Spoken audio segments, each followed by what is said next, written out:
আসসালামু আলাইকুম দর্শক, কেমন আছেন? আশা নয় বিশ্বাস ভালো আছেন। যাই হোক, আপনারা দেখতে পাচ্ছেন যে এখানে এটা হচ্ছে পুষ্কনি। আপনার গ্রাম অঞ্চলের মাঠে আ জমিতে পুষ্কনি কাটা হয়, বিলে সাধারণত। এখানে হচ্ছে যে আপনার দেশাল মাছ পোষা হয়। দেশাল মাছ যেটা সেটা পোষা হয়। তো এটা আপনারা দেশাল মাছের গল্প অনেক শুনেছেন। তো এই দেশাল মাছটার পাশাপাশি এখানে চাষের যে মাছগুলো আছে, সেই সব মাছগুলোও চাষ করা হয়।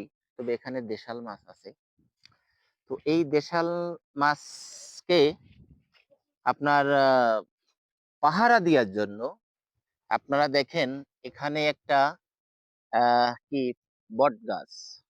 প্রকৃতির বিশাল এক নিদর্শন বটগাছ। প্রকৃতির আহ গাছের ভিতরে মনে হয় এটাই সবথেকে বড় গাছ, বড় প্রাণী। এটা হচ্ছে যে বড় হয় অনেক, সবাই চিনেন।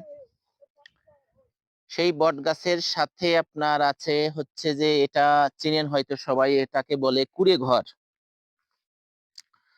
দর্শক, এটা হচ্ছে কুঁড়ে ঘর।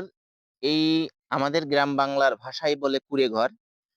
এই কুঁড়ে ঘরগুলো বানানো হয় আপনার সাধারণত এই যে এই সব পুষ্করিতে যে মাছগুলো চাষ করা হয় সেই চাষের মাছগুলো পাহারা দেওয়ার জন্য, এবং মাঠে ফসল হয় সেই ফসলগুলো পাহারা দেওয়ার জন্য আহ এই কুঁড়ে ঘরগুলো বানানো হয়। এই কুঁড়ে ঘরগুলো এখানে হচ্ছে থাকা হয়, এটা আপনার দাঁড়কাক হিসেবে সে পাহারা হিসেবে থাকে।